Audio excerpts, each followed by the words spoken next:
ఈ చుట్టుపక్కల ఊర్లో ఆడగొంతు కాప్స్ నీ ఒక్క ఫోన్లోనే ఉంది.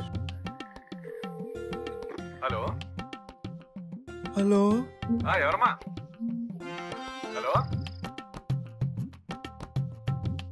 మేము ఐడియా కస్టమర్ కేర్ నుంచి మాట్లాడుతున్నాం అండి. చెప్పండి చెప్పండి. మీ ఫోన్లో బ్యాలెన్స్ తక్కువ ఉంది, రీఛార్జ్ చేయించుకోండి. ఏం మాట్లాడుతున్నారా ఎదవా? భయం వేస్తుందిరా.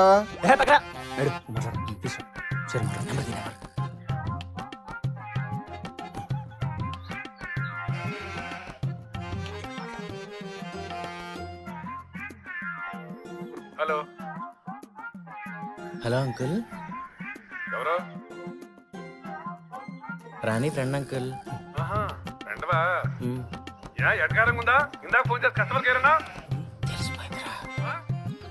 ఎవరు నువ్వు?